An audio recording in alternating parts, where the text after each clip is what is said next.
How do we get folks to think big, to see that there's huge world out here of possibilities, unlimited possibilities, to actually dream in black? Well, that's what the folks at AT&T are doing with their hashtag HBCU Unlimited initiative, which focuses on black culture and pride. Now, when it comes to HBCUs, oftentimes we hear about the bands of fraternities and sororities and other aspects of black HBCU life. But we chose to go a different route.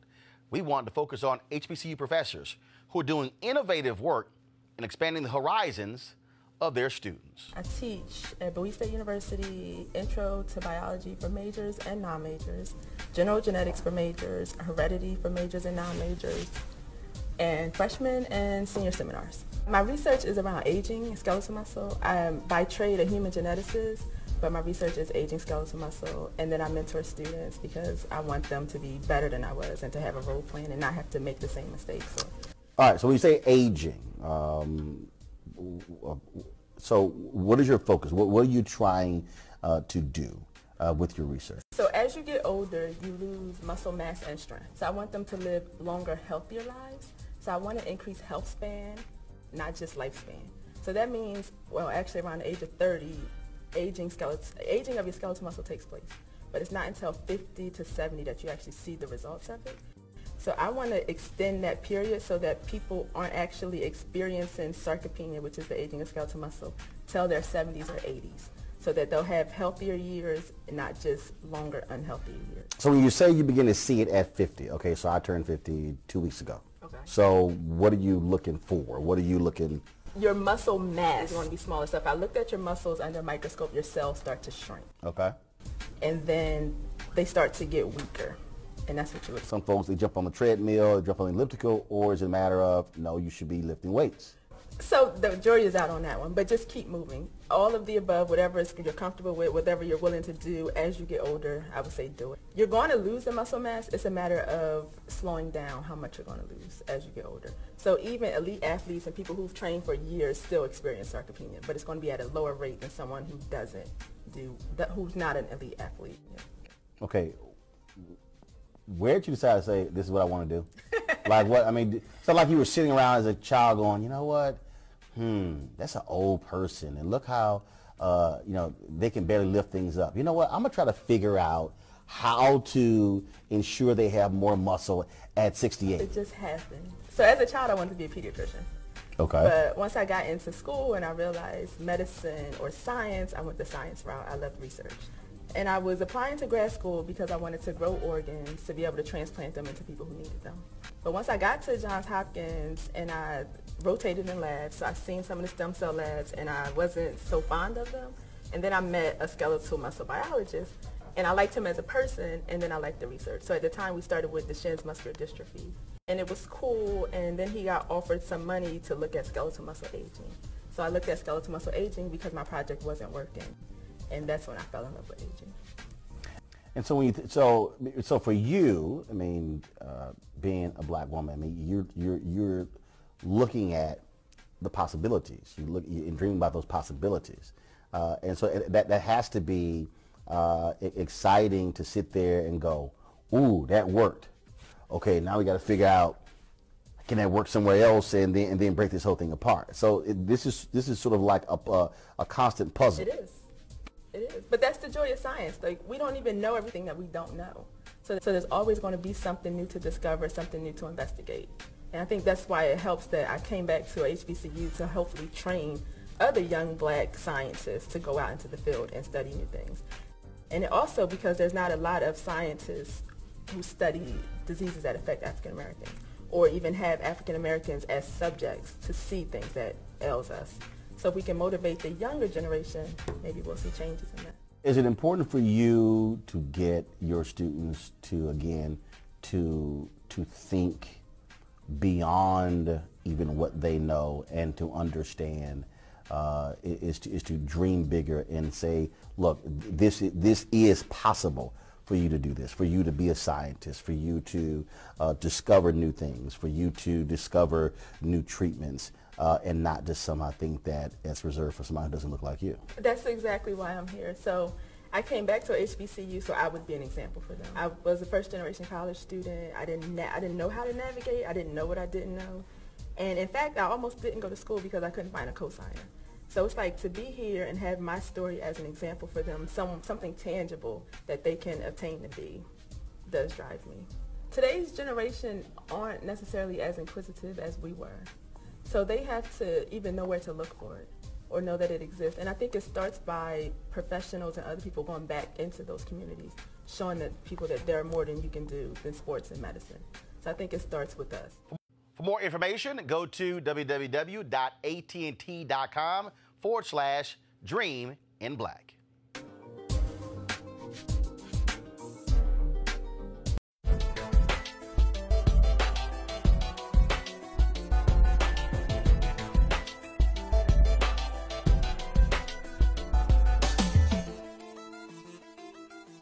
How do we get folks to think big, to see that there's huge world out here of possibilities, unlimited possibilities, to actually dream in black?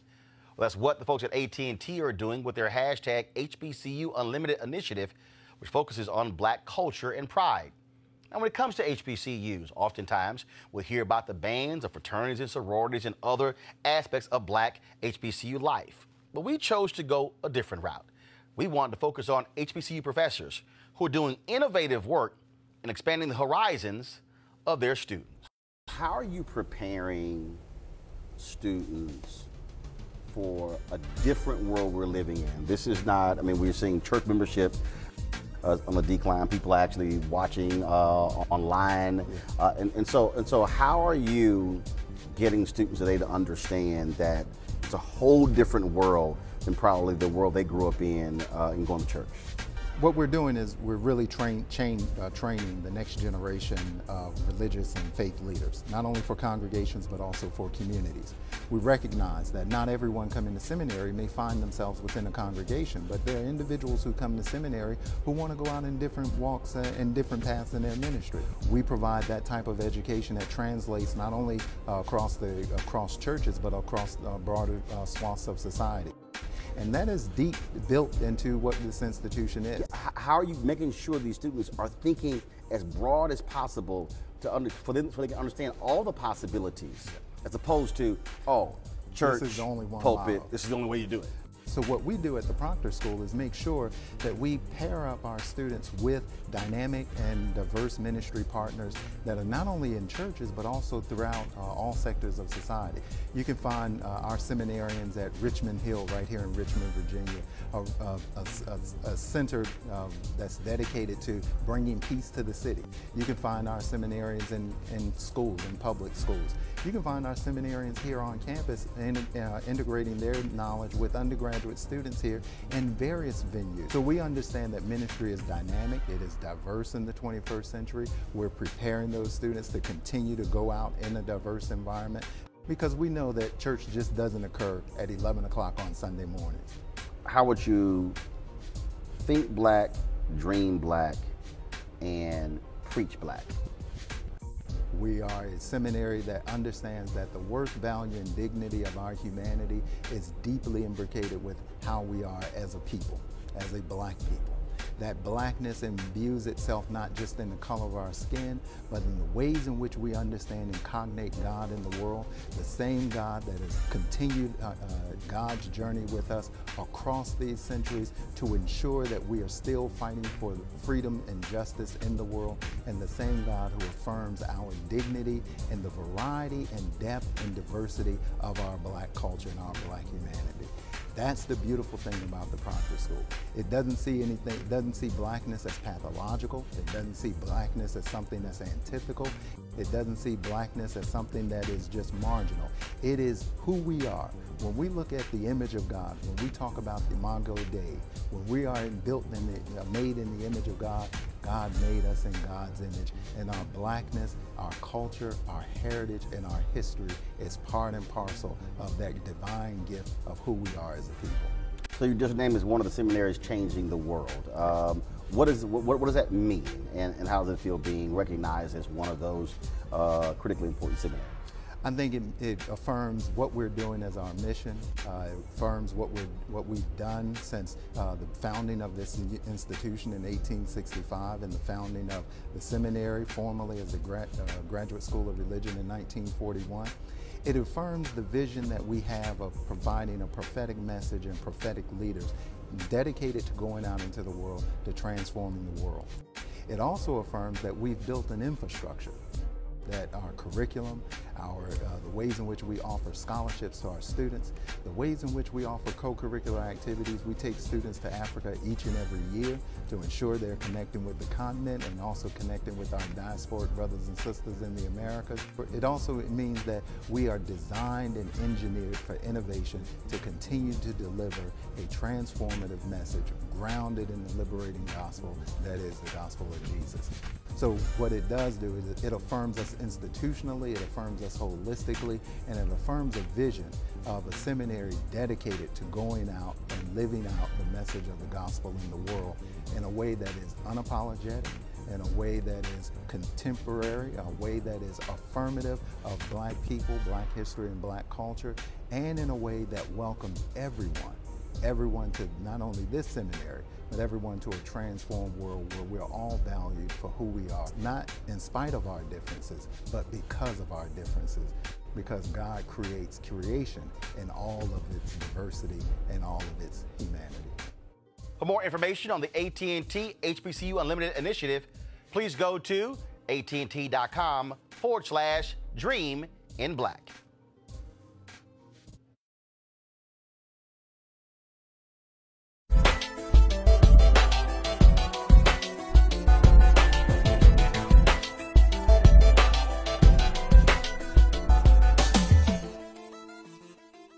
How do we get folks to think big in this world? How do we get them to see the unlimited possibilities, to dream in black?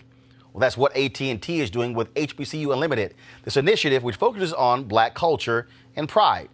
Now look, when it comes to HBCUs, we often hear about bands and frats and sororities and other aspects of HBCU life.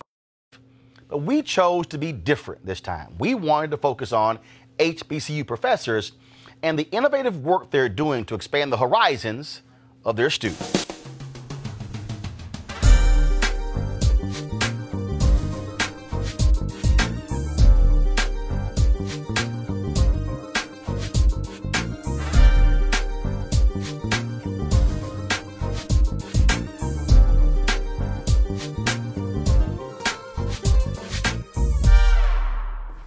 Dr. Cornegay. Yes, sir. How's it going? Great. What do you do? I'm a hardware hacker, so we really a tinkerer. I tinker with things, most likely, more often electronic devices, and to figure out how they work and what their weaknesses are. How did you dream big? How did you think about the possibilities of what you can do with that and turn into a career? What were you thinking about that at an early age? I used to have crazy dreams back then, and I never understood what they were until much later, until I got to college, maybe. But I always would dream about numbers and binary numbers, number sequences. So I would always dream. So and that's probably what prompted me to start out as a math major. So I started out as a math major in college.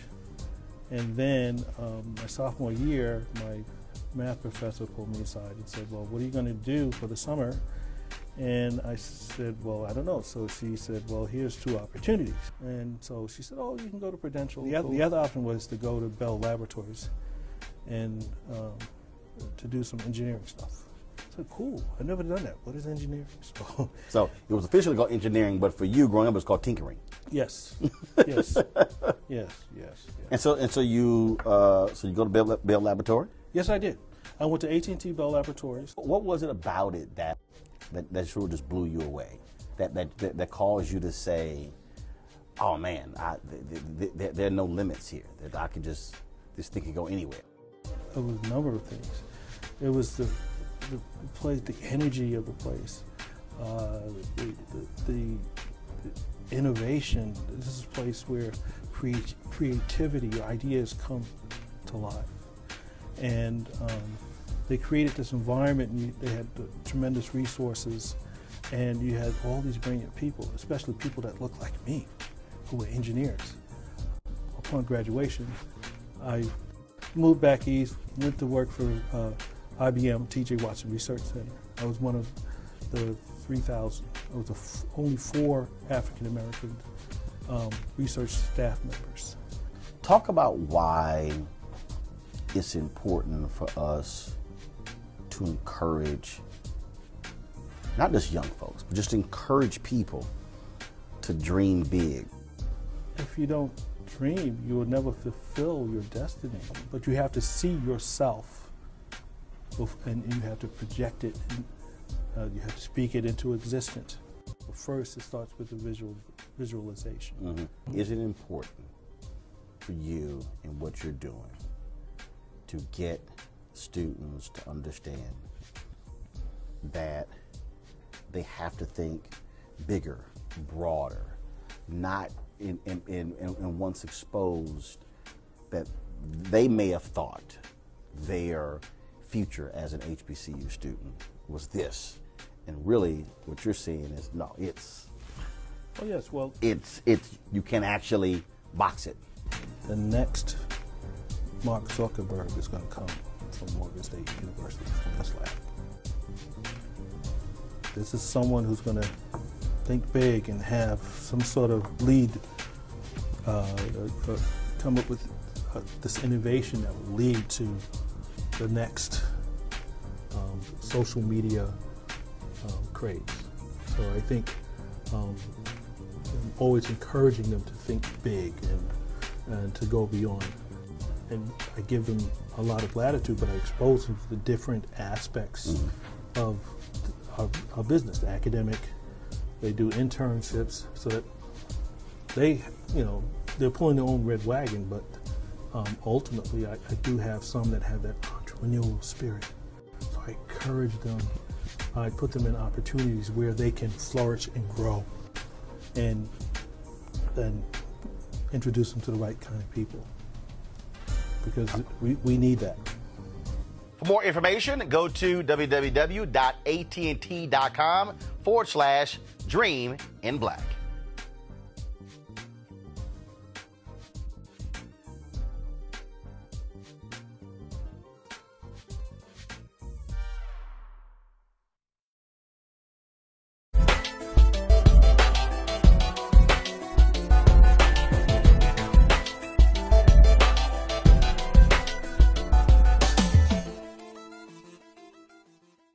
So how do we get folks to think big in this world? How do we get them to see the unlimited possibilities, to dream in black?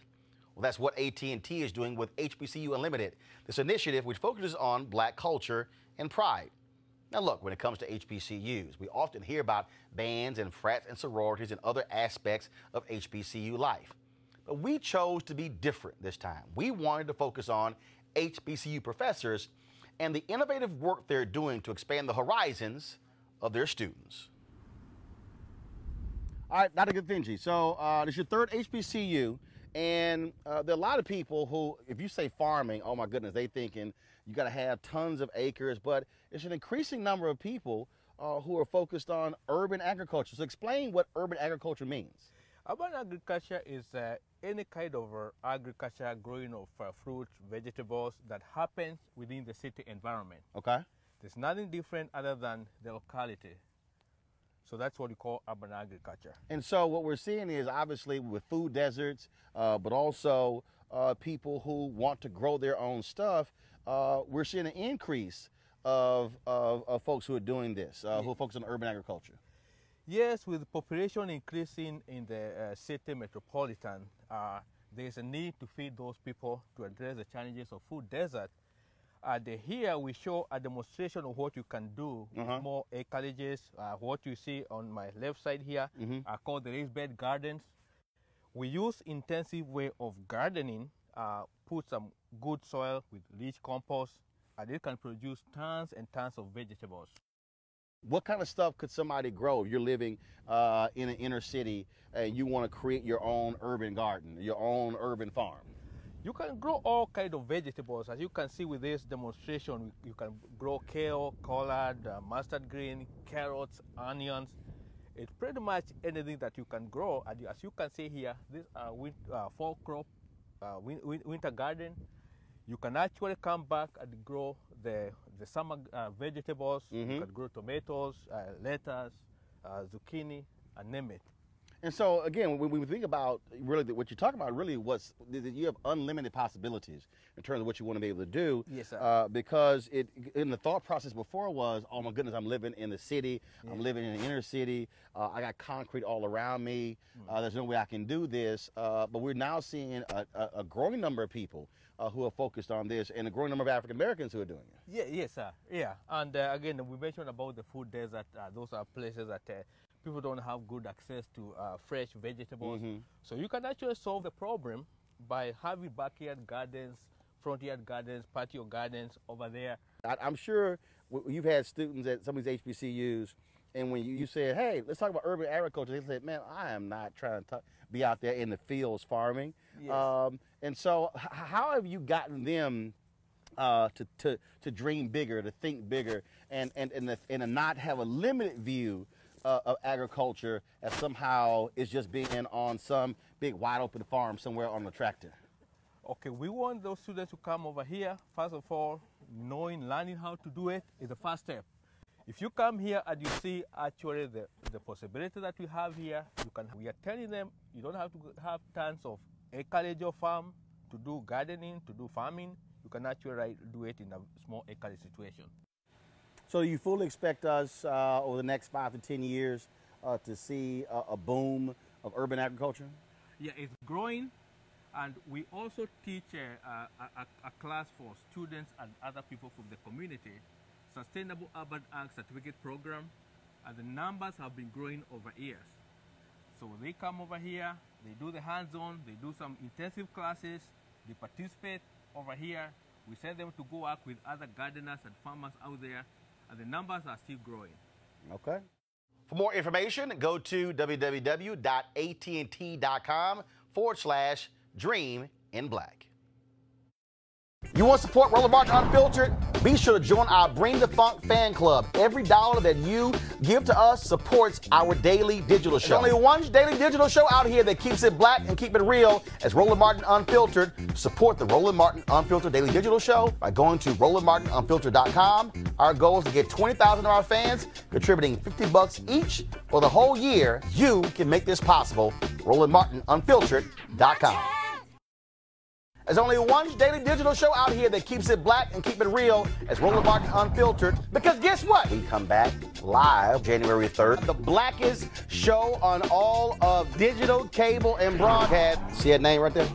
Roland Martin Unfiltered. Hello. Y'all want some of this? YouTube.com/Roland S. Martin. And don't forget to turn on your notifications. There's only one show out here, folks, in the digital world that's focused on you. Because here's the piece. I ain't afraid of Fox News. Come back live January 3rd.